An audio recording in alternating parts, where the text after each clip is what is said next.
Well, thank you everyone for coming out tonight. What a wonderful night.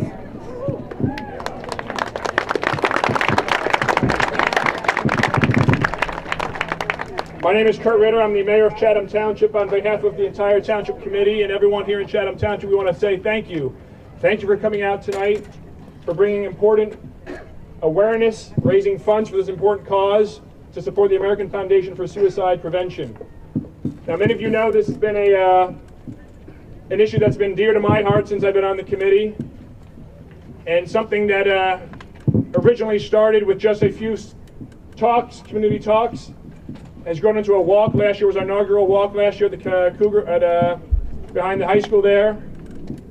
You guys know the story. Who here is here tonight was here last year? Raise your hand. That's great. You know, last year was our inaugural walk. We had set a goal for raising $10,000. We raised over $75,000. This year, among the 200, 300 walkers that are here today, we've raised in excess of over $60,000. As equally as important as raising funds for the American Foundation for Suicide Prevention is bringing awareness to this issue. The fact that we're here tonight, we're talking about and saying the word suicide. Letting people know that we can talk about suicide and mental illness. That we can try to remove the stigma associated with mental illness and suicide is equally as important. And the fact that you're all here tonight shows that. I want to thank our walk committee who've been working so hard over these past several months for this.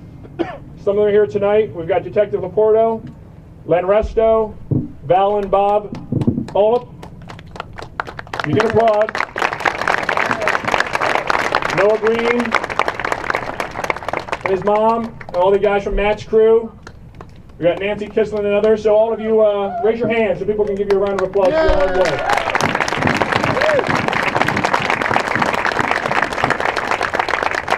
I also want to recognize some of our public officials that are here tonight. I may not have you all, but if I don't, let me know. We've got Ann Grasso, Sheriff Gannon, Heather Darling, Bob Conley. Anyone else? Who are the other elected officials here? Besides, of course, we've got Governor Cody and Rodney Frelinghuysen will be speaking shortly. But thank you for being here. Jim Gannon. Sheriff. Yeah, we said Jim. We said Jim. Sheriff Gannon. Thanks, Gov. Here we go. We also want to thank our first responders that are here tonight. We've got more firefighters here tonight than I've ever seen before, which is a good thing. So thank you guys for being here, as well as the EMS. Before I turn this over to Brandon English from the AFSP, I want to thank our sponsors, which is the Riley Charities, Green Village Fire Department, Hickory Tree Landscaping, Fresh Zen Girl, Madison Area YMCA, the Chatham Township PBA, Local 170, DJ Crater, Hickory Tree Delicatessen, Investors Bank, the Chatham Club, and our DJ Tom over here. Also want to recognize the top individuals who've raised funds for tonight, beginning with our very own council member from Chatham Borough, Len Resto.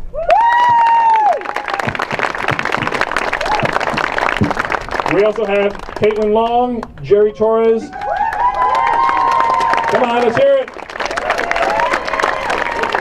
Cindy Gotchin family, and Lily Jegg. These are the top 5 individual fundraisers. In terms of the teams, top 5 teams, I want to hear some noise.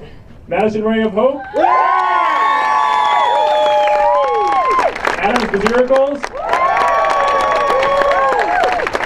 Matt's Crew. Tommy Fuss Team. And Team Nancy. With that, I'm going to turn this over to Brandon English, who's the Director of Loss and Healing at the American Foundation for Suicide Prevention. You can sit up here or stand wherever you choose. You might need the ambulance if I stand on that little chair. How are you guys doing tonight? Oh, there's like over 200 of you guys. How are you guys doing tonight? There we go. My name is Brandon English. I'm the Director of Loss and Healing Programs at the National Office of American Foundation for Suicide Prevention. It's an awful mouthful, I know. I just want to thank you guys for being here, from all of us in National. I know we're national in New York, but I'm also a proud New Jerseyan, born and raised. So From me, from AFSP, we can't thank you enough for all you've done. We have been around now for 30 years. And through those 30 years, we have helped break down so many barriers and so many walls because of people like you, because of walks like this in your communities, as boots on the ground, helping people know that we can break down the stigma of suicide. We can talk about suicide. We can talk about mental health. We know that 94% of Americans now, in the last 30 years since AFSP has been around, know that suicide can and is often preventable. And that's because of events like this and because of people like you. I can't thank you enough. Through AFSP Walks nationally, we have raised over $20 million.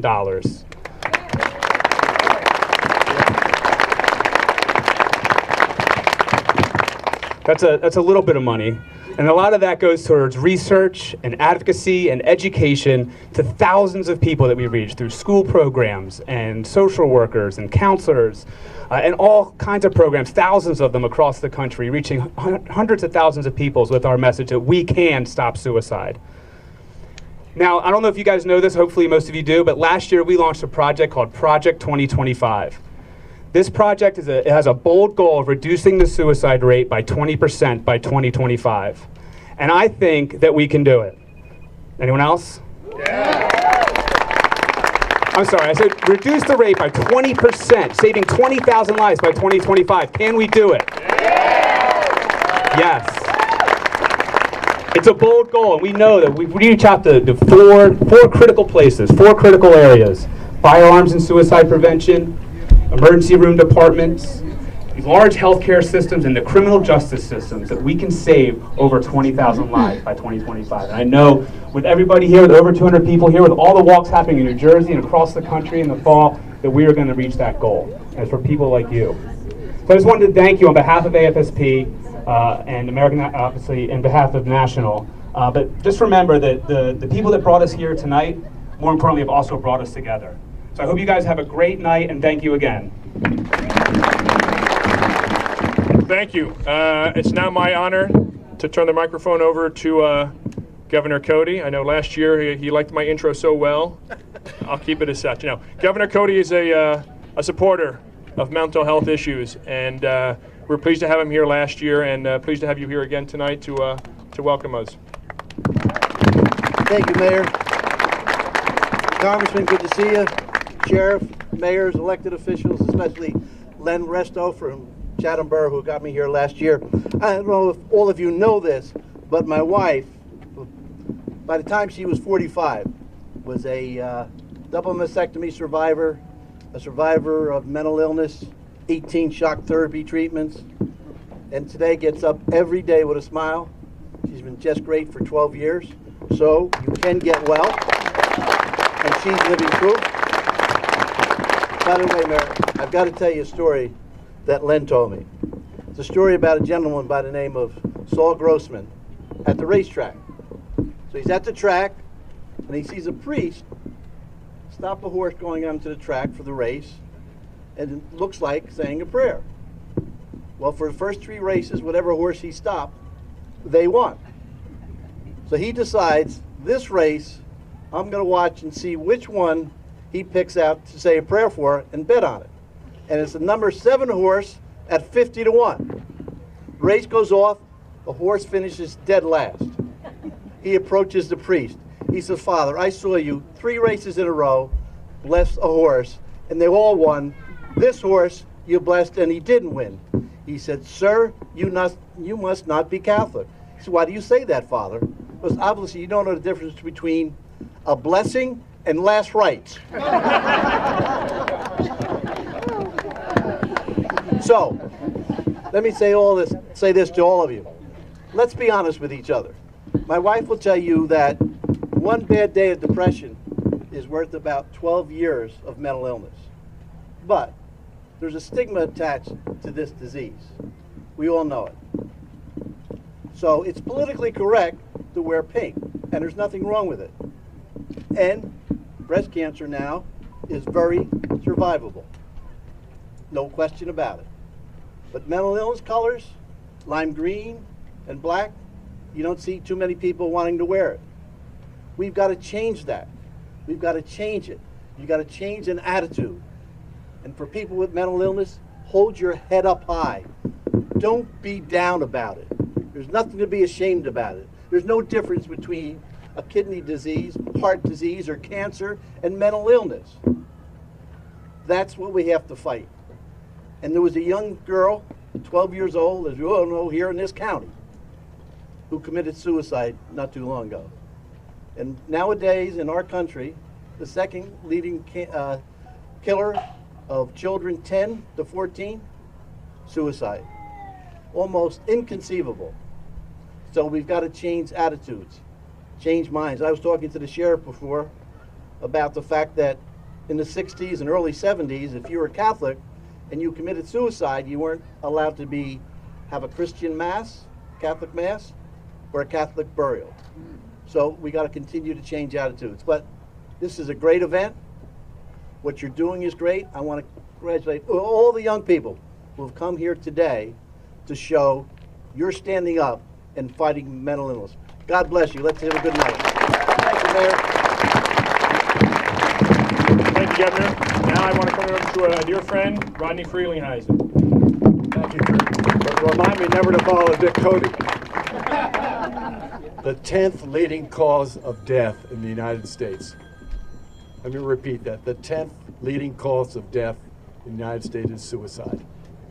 We often think in our country, and obviously any suicide, the taking of one's life is unacceptable. We focus on men and women who service in the armed services, a high number of them who take their life, who commit suicide.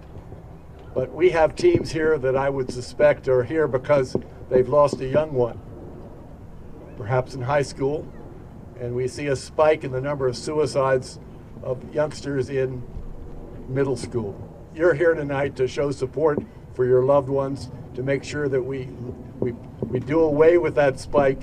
We're able to talk about mental illness and ways to prevent suicides each and every day in our schools, in our families, and where we worship. Thank you very much. Thank you, Rodney. Now, last year, you'll recall, we had a balloon ceremony. We've mixed things up a little bit for this year. I see a lot of you guys are wearing the beads. So we're doing a thing called the Bead Ceremony. And Liz Rothmeyer, who's the New Jersey director for AFSP, who's going to lead us off with this.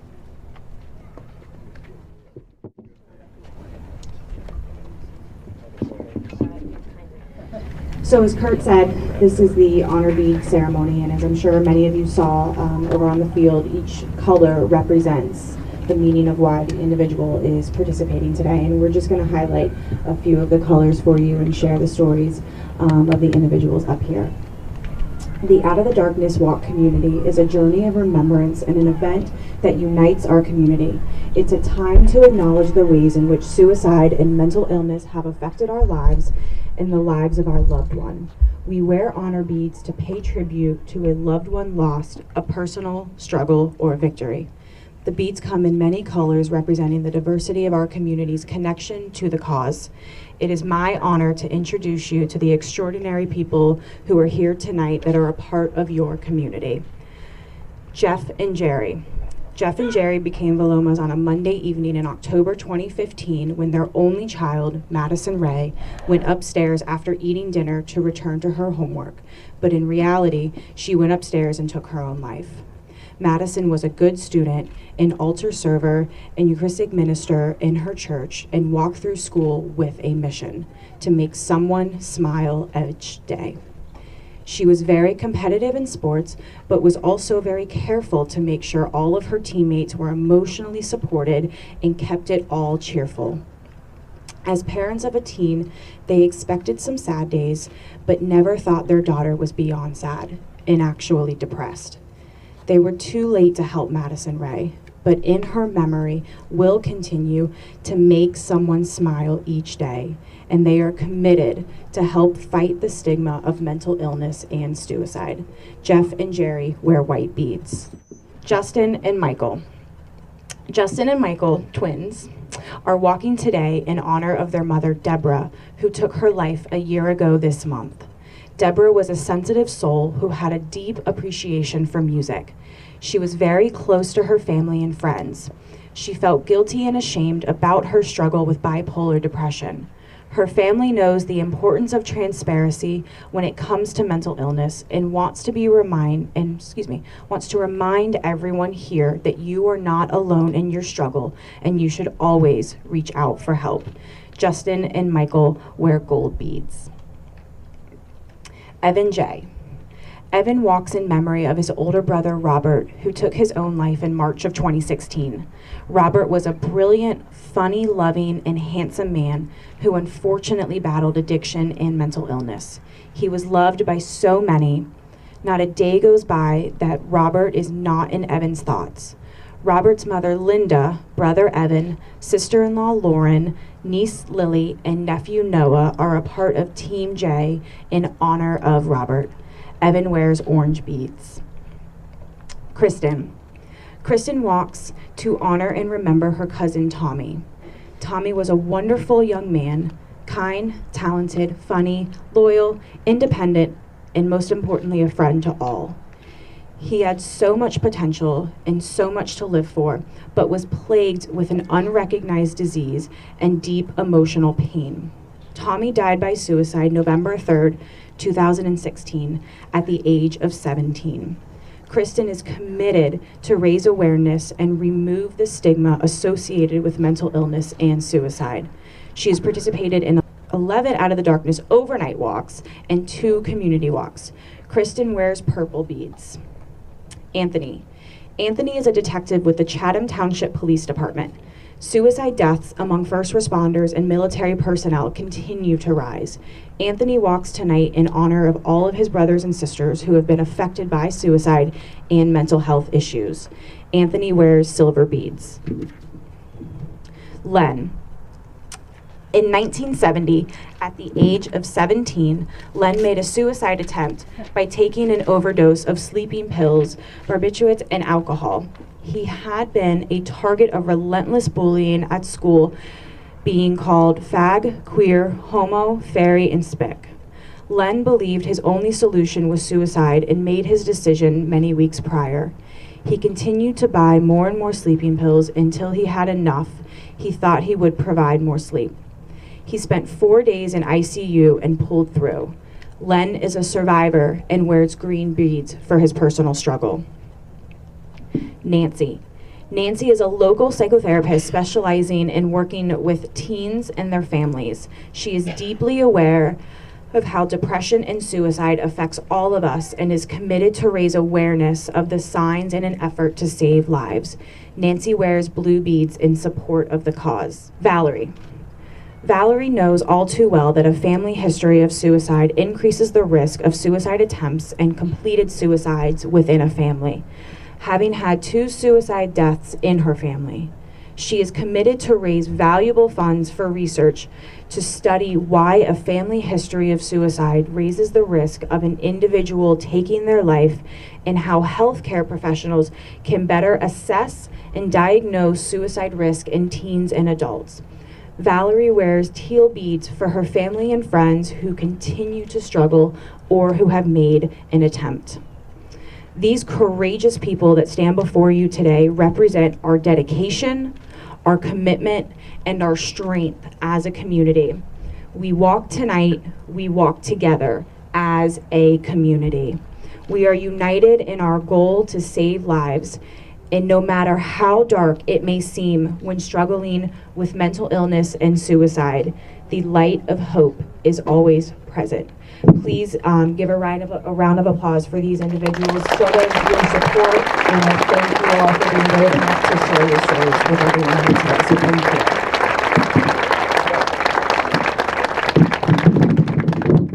you. Thank you, Liz. Very powerful stories, and I know there's many other stories out there tonight. That's why we're all here tonight. So thank you very much for sharing those personal stories. At this time, I'm going to ask everyone to please direct your attention to the American flag for our national anthem. At its conclusion, we're going to ask that the Madison's Ray of Hope will come to the front of the gate here to the track where they're going to lead us off as our top fundraiser, and we'll walk clockwise around the field. Oh, say, can you see by the dawn's early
much, everyone. And Madison Ray of Hope. Madison Ray of Hope can go to the front. I'm going to ask the governor, congressman, and others to come join us at the front.